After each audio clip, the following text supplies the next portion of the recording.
I think we are live. Yes, great. We're live. Welcome everyone. I'm going to give you a little bit of time to come in because sometimes the notifications take a little time to pop up. But I wanted to welcome everybody to the Migrant Woman Reality Watch of this week. I want to remind you also that that we at the European Network of Migrant Women, we are participating in a project called Moms at Work that aims at the social and professional integration of migrant mothers aged 25 to 45 in Europe. So the month of May, we are dedicating it to mothers and to subjects that are related to motherhood. These subjects are either positive or negative, but we wanted to give you the full spectrum or bring forward the themes that we think are important when we talk about mothers. And that's why with the speakers that you've been listening to this month, we are rotating around the concept of motherhood and the things that impact these mothers' life, in particular migrant mothers. So I also want to remind you that all the episodes of the Migrant Woman Reality Watch, they are being streamed on our Facebook page. This means that they're shareable at all times, they're watchable at all times. You can share it with your own audience if you are an organization, if you are an individual person, an individual woman, then you can also share that on your personal profile and send it to whomever you might like. So I'm saying this so the audience has the option to rewatch content later that they missed for a number of reasons. As well, all of our content is then uploaded onto your YouTube channel.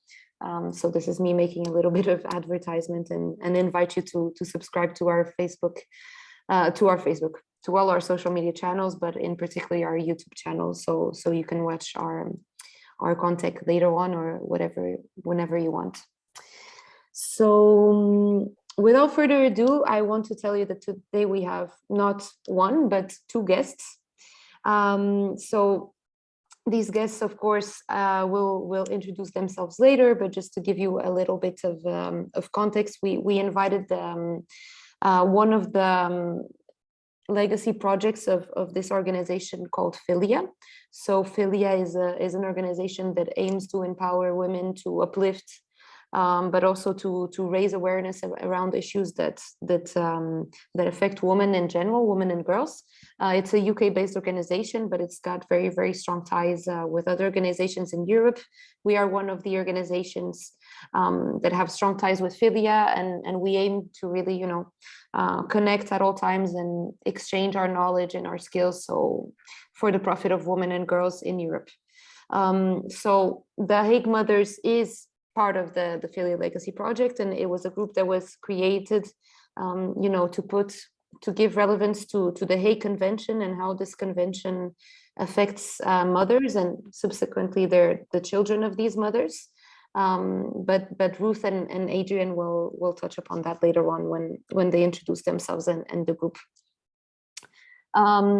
So yes, I wanted to welcome you both, Ruth and Adrienne. Thank you so much for taking the time, for being with us here today. I will let you introduce yourselves first and foremost, but yeah, welcome. And yeah, we're very happy to have you in our Migrant Woman Reality Watch. Well, thank you so much for inviting us. And as you know, because I've told you, I'm such a fan of your organisation and of Radical Girls, which is also part of your organisation. And it's just fabulous to be here today. So we really appreciate this opportunity. So shall I go on to introduce myself? Yes, please. Okay. So I'm Ruth. First and foremost, I'm a volunteer with Filia. And as you said, Filia is a fabulous feminist organisation that's based in the UK, but it does have global reach. And the mission of Filia is to build sisterhood and solidarity, to amplify the voices of women, particularly women who are deliberately silenced, but also to defend women's human rights. And my role within Filia is to coordinate the Hague Mothers project that we're discussing today. And the Hague Mothers project really hits all of those aspects of sisterhood, amplifying voices and defending women's human rights. in my spare time, I don't have so much spare time anymore since I became coordinator of this, but in my spare time, I also helped to set up Merched Cymru, which is a grassroots group of ordinary women from across Wales, and we're working to promote and defend sex-based rights for women and girls in Wales. Prior to that, I co-founded something called the Co-Production Network for Wales, which is an organisation, a member-led organisation built on the principles of social justice and collaboration. And prior to that, when I was actually working for money, I was a head of department of creative communications in a university in Cardiff. So nothing at all to do with the law or to do with justice or to do with women's rights. That's all sort of happened accidentally, if you like. And I'm really learning as I go along, including from our participants, like wonderful, inspirational women like Adrienne. Do you want me to talk about the project, or shall I let Adrienne introduce herself first? I'm going to let Adrienne introduce herself first, and then we can touch upon that if it's okay with you, Ruth. Yeah, sure. Great, thank you. So thank you so much for hosting us on here today, Adrienne. This is a really, really exciting opportunity to talk about this really, really important issue of the Hague Convention and how it affects mothers. Yeah, brilliant to be hosted by your amazing organization. So just a little bit about myself. I'm a senior lecturer in law at Brunel University in London. And I've been there since about 8.5 years now. Before that, I worked for many, many years as a barrister, for 25 of which I specialized in family law, including some Hague Convention cases.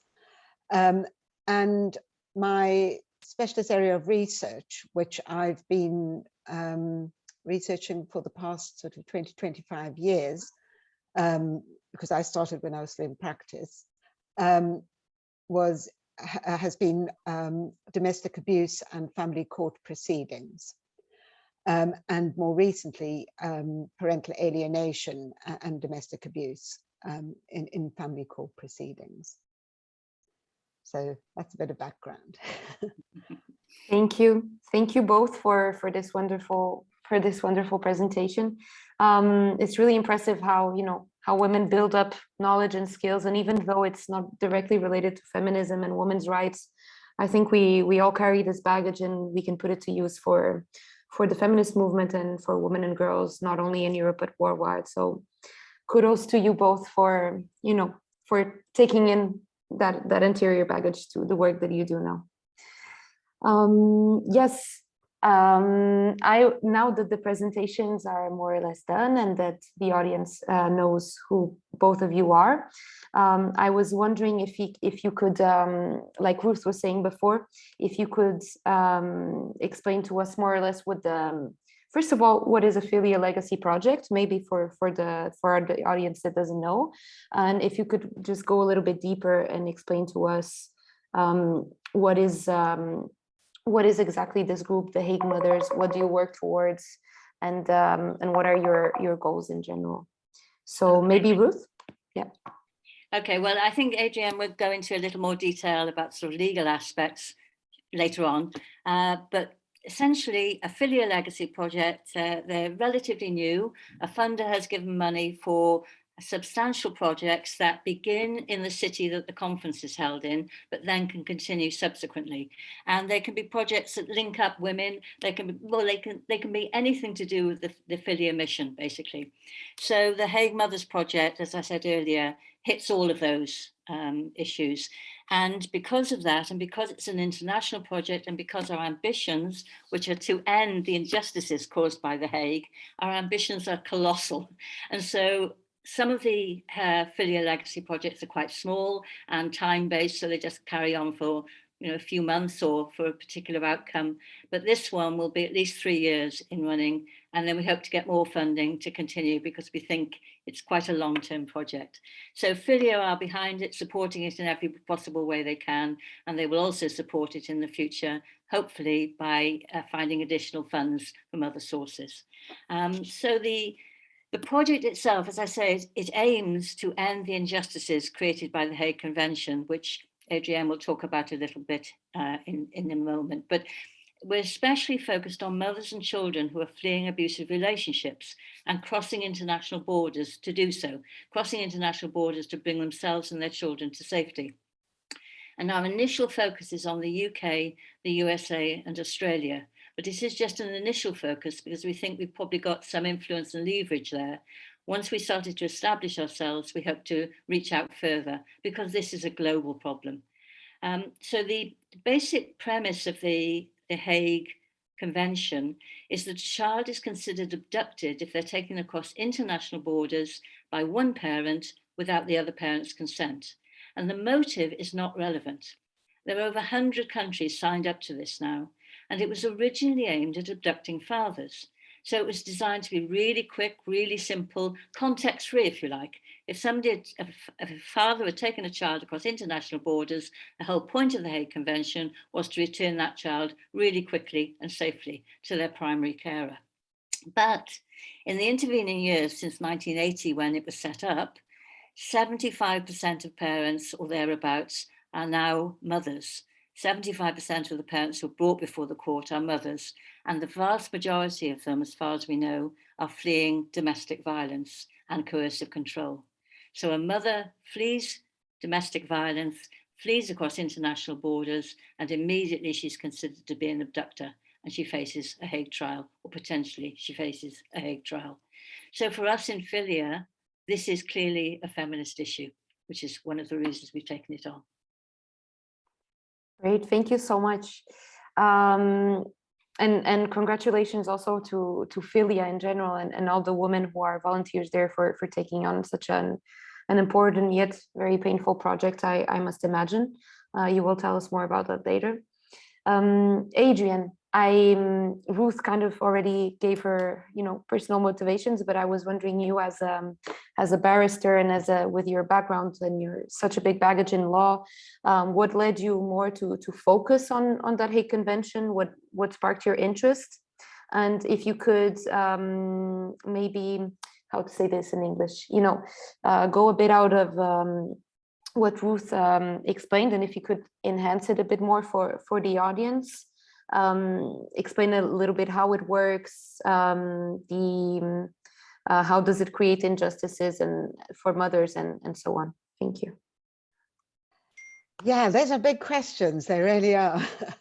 Yeah, the reason why I'm so excited when I heard that the Hague Mothers had been started up by Filia is because it's an area that on and off I've sort of done bits of research, bits of campaigning around, because even back in practice, it was something which was one of the most difficult kinds of cases you can do, where you've got a parent there, a mother, who has had an application made against her to return the child back to their home country. And it's, very often someone who has fled horrific abuse and has taken this final step to escape and then is told that they've got to go back. So I'd started doing some research around it, because research into private law, family court proceedings, custody and access cases is, has close links with these sorts of cases, cross-border cases as well. So I became more interested in that. And on and off, there's been attempts to get improvements, but they sort of end up in kind of tinkering around the edges, really, and I'll go into that a bit more later. So when Ruth explained that Filia had started up Hague Mothers, I thought, oh, this is a wonderful opportunity now that we can really start to make a difference for so many women and children. So just to sort of explain a little bit more about how it works, for those who may not be that familiar with the Hague Convention, it was signed, it's an international convention signed by numerous countries around the world. in October 1980. And it came into force in the UK in 1986 in England and Wales.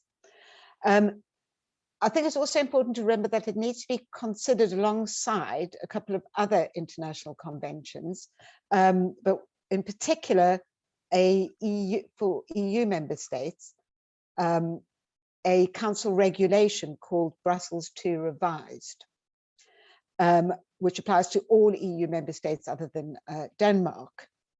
Now, the Hague Convention is often called a remedy of hot pursuit, and that's because it enables the speedy return of children to the state of their habitual residence, and using a sort of very quick summary kind of court procedure. And the reason for that is something Ruth's already explained, is that for the drafters of the Hague Convention, this sort of stereotypical abductor or abduction that they had in mind was the non-custodial parent, usually the father they had in mind, kidnapping the child from the custodial parent and then disappearing abroad with the child, maybe as a result of acrimonious divorce proceedings and so on. But statistics compiled by researchers from Cardiff University for the Permanent Bureau of the Hague Convention over a number of years have found that that's not the pattern of typical abductions at all, that the majority of abductors are women, that the majority of those are primary carers. In fact, the last statistics from 2015 found that 92% of abducting mothers were the children's primary carers. And a large proportion of those mothers are escaping domestic abuse. And in particular, with the enlargement of the EU in 2004, it's increased, social mobility of families, resulting in more and more applications under the Hague Convention. And interestingly, England and Wales has the second highest number of return applications worldwide, the highest being the United States. Now, the all-important provision in the Hague Convention, it's the one that is really the most difficult hurdle for women escaping domestic abuse to get over, is Article 12, which says that if there has been a wrongful removal or retention, in other words, an abduction, then the court must order the child's return to their country of habitual residence. There's no discretion in there. It's a mandatory return, as long as the application is brought within a year of the wrongful removal or retention. If it's been brought more than a year later, then the court has a discretion whether to order return. So that means that to avoid a child being returned, the only recourse is for a mother to raise a defense under the Hague Convention. And these defenses are contained in Article 13. Now, there are a number, such as, for example, if the left behind parent consented to the removal or acquiesced in it, or, for example, if the child objects to returning. But the defense that is sort of, that could conceivably raise to oppose a return order, specifically on the basis of intimate partner violence, and the one which is used by most survivors who are escaping domestic abuse, is the Article 13 1B defense. Now, this is commonly called the grave risk defense. And what it says is that the court may not order the return of a child if the person opposing the return establishes that there's a grave risk that his or her return would expose the child to physical or psychological harm or otherwise place the child in an intolerable situation. Now, the problem is that the English courts and many, many other state signatories apply this very strictly.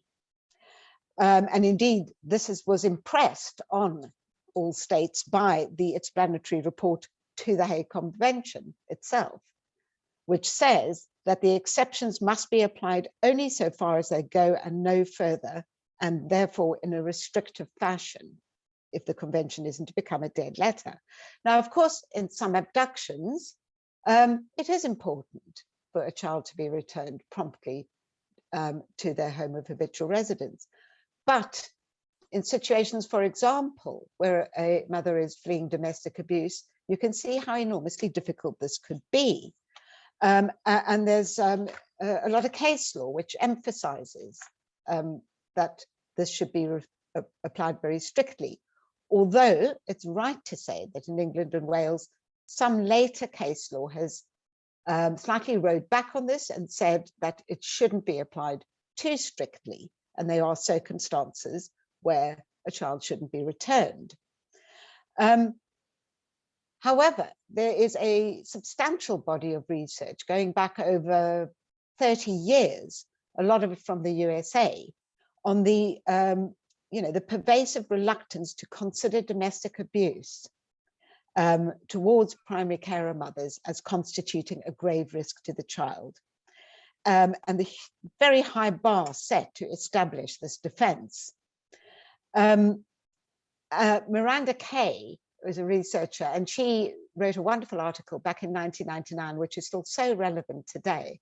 And she said, the language and themes in the Hague Convention cases, which minimize, trivialize, or normalize violence against women and children, are in danger of colluding with the violent partner.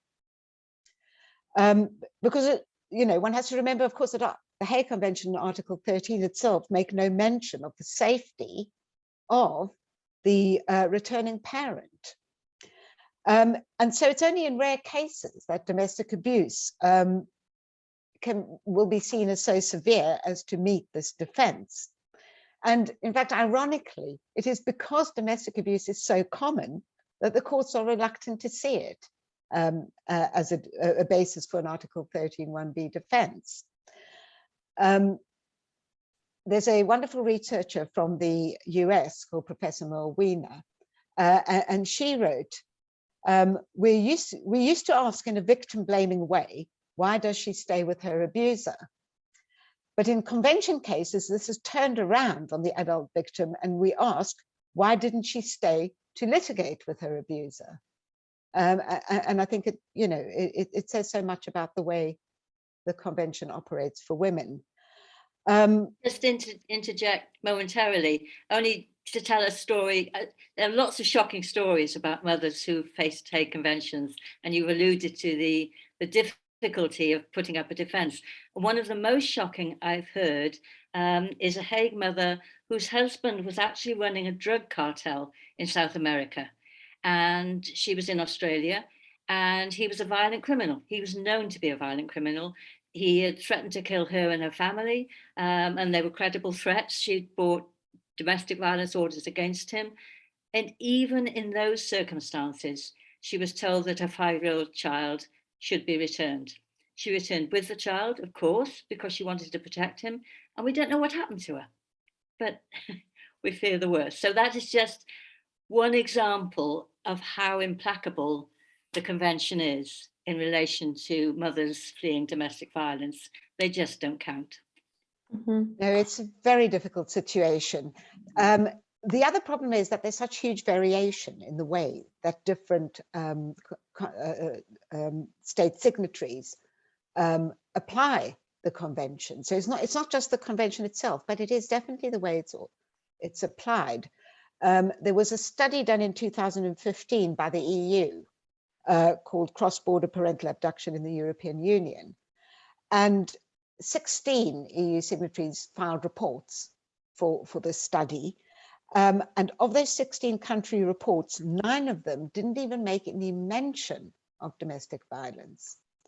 And where it was mentioned, it was usually in the context of physical violence. So sort of no recognition of coercive and controlling behavior and so on. the vast majority of all the states who filed reports applied Article 13(1)(b) in a very restrictive way. Now, I think one of the biggest difficulties is that the way in which it's applied in England and Wales and many other states, I won't go into sort of too much legal detail because that won't be very interesting. But essentially, what states are supposed to do as sort of part of a stepped process is consider whether there are any protective measures that could be put, or what they call protective measures, that could be put in place in the state of the child's habitual residence, so that if the child or mother and child return, there'll be some protection. And this is actually made mandatory in this EU regulation, Brussels II revised, where which obliges the court to return the child if adequate arrangements have been made to secure the protection of the child on his or her return. Now, the problem, of course, and these sort of protective measures could be mirror orders, undertakings, and so on, but they could go much wider than that. The problem is, A, one of enforceability, and B, the very principle that this is going to be the panacea to the problems of returning back to the home country of your abuser. They kind of fail to understand, that cross-border flight is an escape from entrapment, and that many of these protective measures simply don't work. So, for many women, they face this terrible choice of returning to the country of their abuser with their child, or remaining in the country to which they fled and their child returning back on their own. And of course, most women will return, with the abuser. There was a study carried out by Professor Marilyn Freeman in 2003. And she'd found that it was a small sample, there were only 9 mothers interviewed, but all but one of them returned with or at the same time as the children, even though over 44% of them had raised domestic abuse concerns. But none of the abducting fathers who'd been ordered to return returned with their children, which was an interesting finding. Now, because of all of these problems, the Permanent Bureau of the Hague Conference issued good practice guidelines to Article 13(1)(b) in 2020. And I have to say it took nearly 10 years for these to be formulated. But there is still kind of this emphasis on the exceptionality of this defense, that it mustn't be construed too broadly, the importance of protective measures, although it does say, of course, that these have to be effective. So while the idea of the guidelines was to achieve some sort of uniformity among the practices of signatory states, survivors of domestic abuse who are fleeing from the country of their abuser aren't so much, aren't in a sort of radically different position necessarily than what they were before the guidance. And of course, different states will continue to apply it and interpret it differently. And Adrienne, that's where we are up to now. Okay, sorry. I just wanted to share reflections that from what I heard to both of you is based on that Article 13. It also, presupposes that a child, and especially a child that is born out of a relationship that has become abusive over the years. I think that, expecting that child to clearly formulate that he does not want to return or that he wants to return is very difficult, because the child is probably already has some level of psychotrauma due to the abuse that he or she has seen in the household. And to expect an abused or abused, a derivatively abused, child to formulate any kind of decision is really kind of surreal. And I mean, I don't have a background in law or anything of such, but I would say it even can put the child in further danger, and just to put that child into that role seems very harsh. And also, you know, the Article 13 that you were mentioning again, do fathers really acquiesce and let the woman that escaped the abusive relationship just leave like that? I mean, from our experience in the European Network of Migrant Women, not really. So it just seems that it is blind to the dynamics of violence against women and girls, and the effects that it has both on women and the children that are escaping abusive relationships. And again, women also lack a lot of you know, material means to build up their defense. We know that a lot of women are not even well defended in court, and they have, you know, to make a lot of financial sacrifices to even take their case forward.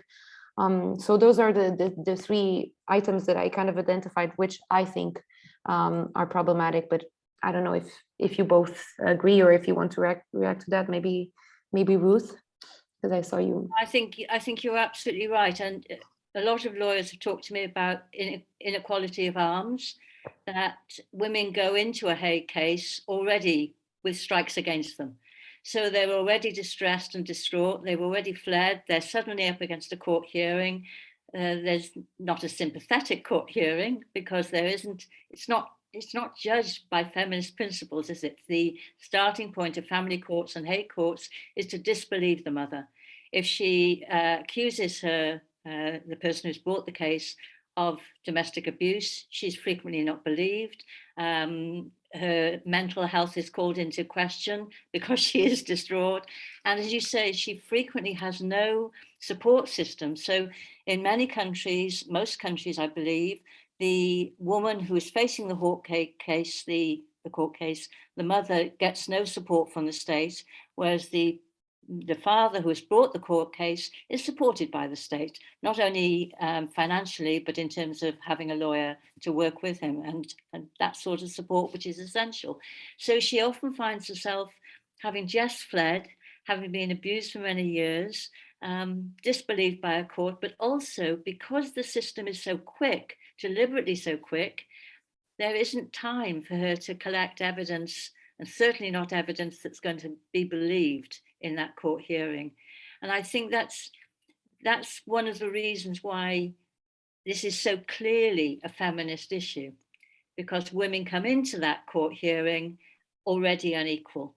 They've been abused, they're abused by the hearing, and they're abused subsequently. As you say, if they return with a child, and most mothers try to do that, they have no support systems. They're often made homeless. They often don't have visas, so they can't work. Sometimes they don't even have visas that allow them to stay.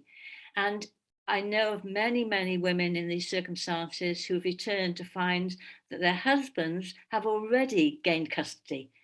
So in their absence, the custody case was heard.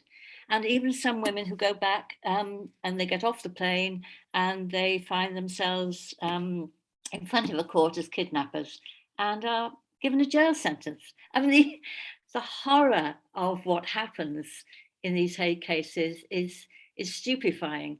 And I think when I first found out about it, and I came at it from a very personal vantage point. Just by chance, one of those chance meetings that changes one's life, I met a woman on social media. And when I first met her, she was camping out in the States in Walmart car parks and in forests with her young son. She was fleeing an abusive husband. And we started to correspond, and I now call her my sister. I mean, I'm deeply caring of her, and she really matters to me. And what I discovered as we got to know each other is that she was a Hague mother. And she had been in a very abusive relationship. She'd eventually brought charges against her husband for assault, and he'd been jailed, and she'd managed to get herself to her home country with her children and start to build a new life. And then just under a year later, he was released from jail. He brought a Hague petition against her. And she told me that she either had to return or she faced losing custody of her children. And when she first told me this, it wasn't that I didn't believe her. I couldn't get my head around the idea that a court would put a mother, particularly an abused mother, in that situation. Return to the abuse or lose your children. It didn't seem possible in my naivety. And she very patiently explained to me over the following weeks that no, the court didn't care that she'd been repeatedly raped. No, the court didn't care that she'd been beaten up. No, the court didn't care that she and the children had been left without food or locked in the apartment. And no, it wasn't just a matter that she didn't have a good enough lawyer. The problem was that the convention itself has no context and no understanding or no desire to have an understanding of the real lives of the women that stand before it. And I think for me, that's the most shocking part. The total lack of interest in those women as individuals, as mothers, the total lack of interest in the lives they've led and what led them to flee, and what the court, in returning the child, is leading to, that abuse will continue. The courts are being used to follow up the abuse, and when the outcome is that the child has to be returned, the mothers continue to be abused. Which is very surprising, because as you both explained, the original aim of the convention was, I mean, it was aimed at abducting fathers. So if there is a pattern of these abducting fathers enough to make a convention about it, it's very, I mean, it's not that weird, because we live in a patriarchal system, and we know that, you know, this system of law is actually an arm of the patriarchy, but still it's, how do we really go to the acknowledgement that there are these abducting fathers? How do we make a convention about it? But then the polar opposite happens. It's quite distressing to learn more about. Thank you for your answers on this.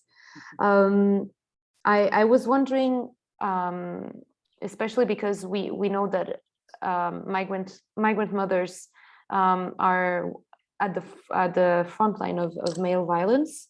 I was wondering if there's a kind of a general profile that you get out of the women that you accompany and support.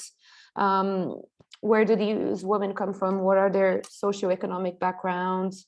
If there's a general profile, maybe there isn't. I'm just assuming, but if you could tell us about the woman you accompany, and if you can see similar patterns or similarities in their cases. I think Adrienne has more experience than I do, but from my point of view, what I've found is that there's little research into either the workings of the Hague or the outcomes or the mothers that face Hague cases. So most of the evidence we have is anecdotal, or the occasional story in the media, or stories that Hague Mothers are sharing with us. We do actually have two of the people we're working with, Kim Fawcett in the UK and Gina Masterton in Australia, have actually interviewed Hague Mothers and found out about the outcomes as part of their PhD research. So we're starting to build that knowledge, and that's a key thing we need to do within the project. But at the moment, there's very little evidence other than, let's say, anecdotal evidence. What seems clear to me is that the profile of mothers caught up in the Hague Convention is essentially the same as the profile of mothers caught up in domestic abuse. The only addition is that they're in international relationships. But otherwise, it could be all of us and any of us. So we've heard from women who are doctors or teachers or accountants, and women who run their own professional businesses, happily stay-at-home mothers who've been forced to stay at home by coercive partners, mothers of newborns, mothers of toddlers, mothers of teenagers, vulnerable mothers, strong mothers. It almost doesn't matter. If you're a mother and you're in an international relationship, then you are at severe risk of facing a Hague case if something goes wrong with your relationship. And you're at severe risk of losing custody of your children as well. So that's all I'd say about the profile. If you're a mother in an international relationship, you're the profile. I don't know if you think that's the case, Adrienne. Yes, I mean, there isn't any sort of wide-scale research on the profile of parties to Hague Convention cases, but anecdotally, it's just a completely broad cross-section of mothers, absolutely. And it's an interesting thing that you said, actually, Adriana, about children's views, because of course that's that comes into the separate defence under Article 13.2, which is child's objections. And very often, say, a mother might run in tandem both defences, the grave risk defence and child's objections. And all that has to be proved to raise the defence itself of child objections is that the child has sufficient age and degree of maturity, and even very young children as young as 6 have been found to, and that they object to return. But when it comes to the court then exercising its discretion as to whether or not to return a child, they can look at other factors. And the concern is, and there's no, there isn't actually any research on this yet, and there should be, that the concern is, are more and more courts perhaps not accepting children's view because they sort of influenced by parental alienation theories, they think they're not the child's genuine view. And if a child says they don't want to go back to their home country, that they're scared of their dad or something like that, that the child isn't believed, and it's not believed it's the child's own view. So that's something I think that needs looking at, because that would be a very, very difficult position for that child and that mother, if this is the case. The other big problem is that what happens to women and children when they return. There was a really interesting study by Trimmings and Momo, who pointed out that, as Ruth has said, women who have to return with their children have got particular vulnerabilities. The risk of being re-victimized on their return, first of all.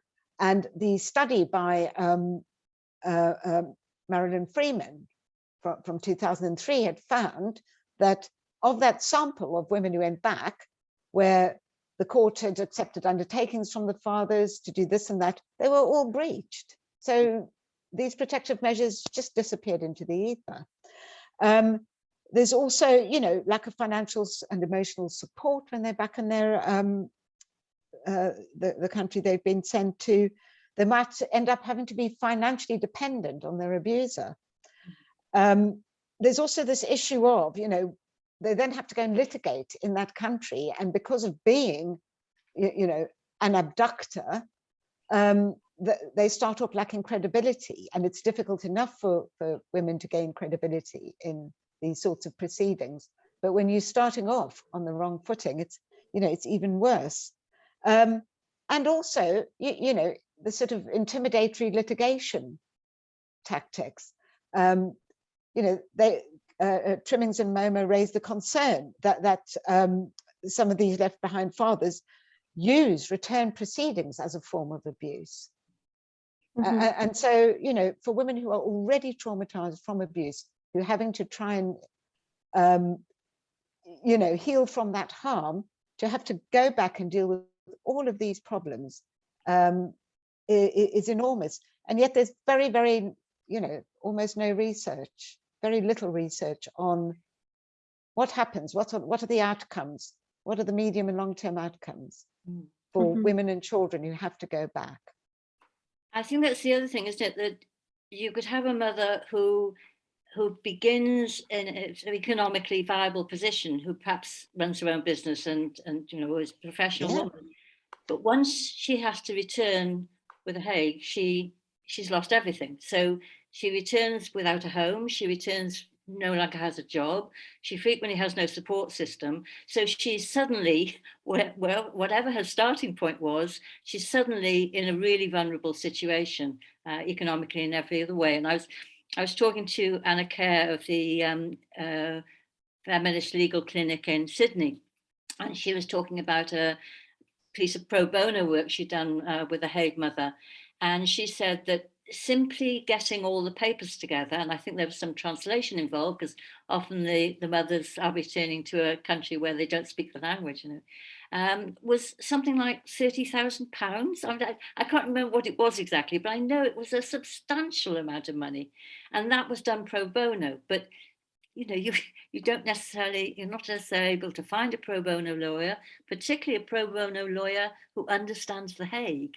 and that's a key thing. So I think wherever a woman starts off, when the Hague hits her, and often it hits her out of the blue, you know, so few people know about this, then she's in a really precarious situation. And what about the case of migrant mothers, for example? Because you were mentioning before that women are more often than not returning to a country that is not theirs. They don't speak the language. Some of them may be even undocumented, so that's a aggravating factor. What about those migrant mothers that have literally no means, nor contacts, nor support networks to defend themselves, or to at least just be present in court? Yes, it's terrifying, isn't it? And in fact, when you reached out to us and asked us if we'd like to be part of this, I thought really it would be great to have a close partnership, because this is another area that hasn't been researched into, that we know very little about other than anecdotally. And perhaps working together, we could actually start to get some substantive understanding of those mothers' situation. And we can certainly imagine, but it must be doubly terrifying. Mm-hmm. And as Adrienne was mentioning before, there's really not a very big body of research regarding these women's personal experiences. So it's something that would have to be built from the ground up, once again, with the effort of women, because this is how we actually document the horrible things that happen to us. Yeah. Adrienne, I just wanted to jump back on what you said. Parental alienation theories have, at least here in France and in Belgium, on this side of Europe, they've been largely discredited in this. I mean, they're very much used by the court systems, but it's something that has been discredited and proved as as non-factual. So how come the legal system, at least in the UK, how come it pursues that line of thought? I think in many jurisdictions, including the UK, including the US, it's the courts don't consider it discredited at all. That's the thing. It's now sort of. I did a small piece of research a couple of years ago on all the reported case law that I could find in England and Wales, and had found, and then that was published in January 2020. And what it found was that it has become part of the general discourse of family law. So it's becoming more and more embedded. So whereas we can see on a more global level, like World Health Organization has removed it from the draft ICD-11, for example, as an index term. It's strong statements have been made against it, for example, by the European Association of Psychotherapists. The UN Women have come out very strongly against it. You know, Grevio has done reports on countries that have been using it. But back in the day-to-day work of the courts, it is alive and kicking. And I think as well, depending on what the jurisdiction is, I mean, there are a lot of countries who are signed up whose human rights are really not credible, and certainly their attitude to women's rights or children's rights are really back in the dark ages. So if it's bad enough in the USA, where men's rights activists and fathers for justice type groups have really put pressure on the courts to utilize parental alienation, how much worse is it going to be in countries where women are still very much second-class citizens? So I think that's one of the frustrations, isn't it? We have the understanding, we have evidence that, for example, that children who are in conditions where there is domestic violence going on, even if they're not actually seeing it in front of their own eyes, but they just know it's there, that it impacts on them. We know that now, but getting that into the courts and getting it culturally into the courts. So you can place the evidence in front of somebody, but if somebody culturally doesn't want to believe it, that's a big problem, which takes us back to the feminist issue and the patriarchy, I think. Yes, you're absolutely right. And actually, Adrienne, what you were saying about the Brazilian women in Belgium, Um, Women in Brazil are in a particularly bad situation with parental alienation because it's quasi-criminalized there. And in fact, recently the law's been made even stronger. So women in Brazil are terrified to speak out. I mean, it's very difficult. We're hearing reports more and more in the UK and other jurisdictions that women are even scared to raise domestic abuse in the courts for fear of being accused of alienation. This is put on a whole other level in Brazil. So I can understand why these women, if they're sent back to Brazil, I imagine that if they then go through the court system there, they have no hope of hanging on to their children or possibly even seeing them again. No. So for a lot of migrant women, it's, to be returned to a country like that, it would be, or I think another area where it's has been criminalized is Mexico, Mexico City. Very, very, very difficult. So, it's almost like, the tentacles of the system are reaching out in different ways to entrap women back into abusive relationships. Mm-hmm. And women and children, because you've explained, children themselves, are victims in their own right if they're living with domestic abuse. Yes, thank you.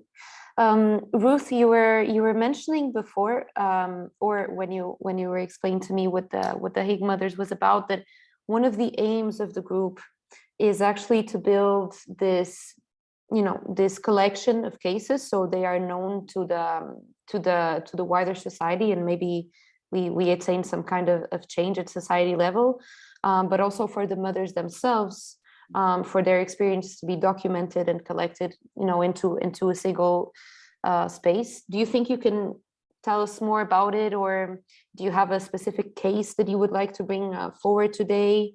And I was more wondering as well, how can we support the Hague Mothers in the sense? How can the audience that is looking right now at us support you? But how can feminist organizations or human rights organization, because after all, it is also a human rights issue. How can we support this particular filial legacy project, and what are your women's needs for the group to go forward? Okay, well, we are at just the first stages really, and the idea is to co-design the project. So to build a network of women, of lawyers, of court professionals, of domestic violence organizations, of organizations like yourselves, women's rights organizations, children's rights organizations, academics, Hague Mothers, to build an unstoppable movement for justice. So it is the sisterhood writ large, and that's how we hope to do it. So that means it's slow. It means it's powerful and profoundly powerful ultimately, but it's step by step. So rather than me or anybody else coming along and saying, this is what we're doing, what we've been doing is asking as we go. And as the network gets bigger, we're getting more and more really good advice. So we're at the network building stage at the moment and the awareness raising stage. Hence our thanks to you for allowing us to be here today. So any women who are interested or want to get involved, please check out our Hague Mothers website, sign up for the newsletter, which will give updates. If you've got particular expertise to offer, then please let me know. But also, yes, two of the things we realized we needed to do because of expertise that's been coming our way. One was that we wanted to start to create an archive, a searchable archive open to researchers that will be a historical archive of women who have been through the Hague or faced the Hague, whether their cases have been successful or not. And we're going to tell their stories. So that's obviously key to Filia's mission of amplifying the voices of women. And they can tell those stories in any way they like. They can tell them via audio, or they can have them written down. They can have them anonymized if they need to, and a lot of them do need to. But that will eventually, we need to get funding for it, and we're going to get help to do it. But that will be a long-term project to create that archive, which can also therefore be used as evidence, so we can actually start to understand the lives of these women, both before the Hague, during the Hague, and the aftermath of the Hague. So that's a really key issue. Then we also want to start to collate resources. So we learn from each other. We lift us all together. So all the best practice that we can gauge, if there is any best practice out there, and I hope there is, will be brought together, and we'll think, well, this has been done. So for example, Sudha Shetty in the USA with the Hague Mothers, the Hague Domestic Violence Project, set up guidance for and bench books for judges, and did training with judges and put judges in charge of the training as well, which is, you know, it's quite a subtle business, isn't it? You can't tell the judiciary how they should behave. You have to encourage them to think in a different way. So there's a lot we can learn from her, for example. There's a lot we can learn from people in the UK who have been, like Chris McCurley, who've been working on this and on the Harms Act. So we're going to collate all this evidence. We're going to talk to each other. We're going to build each other up and build our expertise up. So that's the other side of it. And once we got us all to the same level as of maximizing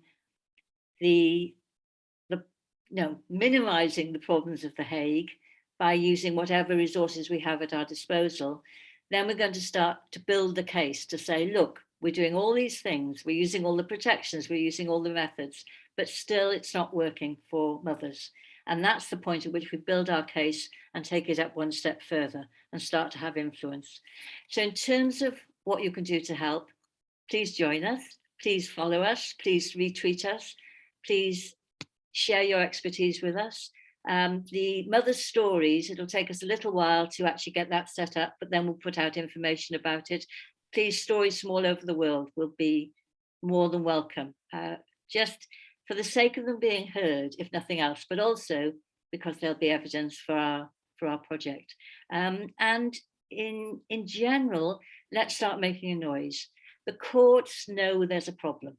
They absolutely have known this for a long time, because as we said earlier, this was designed to work for fathers who are abducting, and now it's working against mothers, the primary carers. They know there's a problem, but so far they've tinkered around the edges, but they haven't been willing to take any significant action. The only way they will, I think, is if we make so much noise and the public, mothers, lawyers, professionals realize what's going on, that we actually put pressure on them to make those changes. So help us make the noise. We shall. Thank you. Thank you. And what about you, Adrienne? Ruth was mentioning training for lawyers, for the staff making up the courts and stuff like that. What would you like to see as advancements for this issue to be minimized, like Ruth was saying? What do you think needs to be done in your area so that these mothers and children are not left in these desperate situations? Well, do you want to see my new proposed model for? Yes, please. In an ideal world, I think we rip it up and we reformulate the whole concept of child abduction, where you distinguish between abduction and an illegal transfer of a child. Now, this is not entirely my own idea. This was an idea proposed in the European Parliament report. But it sort of re-envisages the whole thing and centers the law on what's actually happening, rather than some sort of fictionalized idea from 50 years ago of what an abduction is. The other way it should work, I think, is that if a defense like domestic abuse is raised, then the return should not happen, and the mother should be allowed to litigate from the safe location to which she has fled, not return back to the home country to litigate there. Also, I think the Hague Convention needs to be brought in line with the Istanbul Convention. And I think we need to make these links between human rights and the Hague Convention. Human rights of, survivors of domestic abuse and their children. So there is room in the Hague Convention for that. There is a little used article called Article 20. So I think there are lots of creative ways in which you could either tear it up and start again, or build on the foundations, but they'd need more change. And there's a final suggestion. I know these are all legal suggestions, but they've got to work in tandem with getting the information that Hague Mothers is going to be getting the women's stories. You know, the world needs to know what is happening with these women and with these children. And you'll get the changes, I think, I hope, when there's proper training and proper knowledge about it. But there are two jurisdictions, Switzerland and Japan, where they have included a specific provisions relating to domestic violence being a defense through their enabling legislation. Why can't other jurisdictions do the same? So those are a few suggestions. Those are great suggestions, and I like that you compiled them in a set of 3, and I think they're very much understandable, you know, to civil society or to people who don't really have clear knowledge on the legal system. And I think it does make sense to hear it, at least for me. So I hope the audience agrees with you.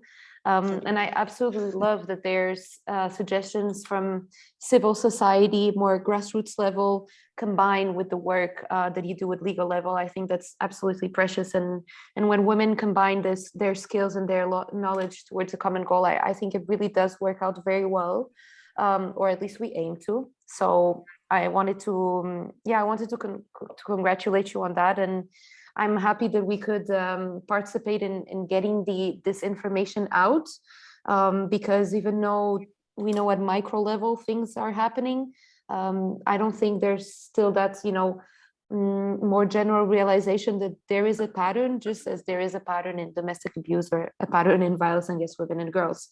So it's great to bring this conversation and put it there on the table and say, hey, this is also part of the continuum of violence against women and girls.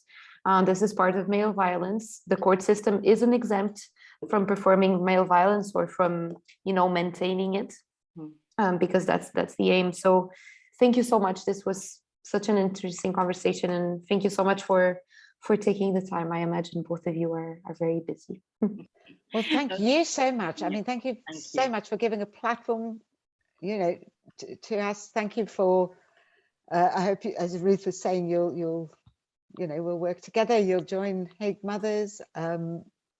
We can support you, and you know, and a final thanks to Ruth for, you know, making all this happen. It's amazing, really amazing.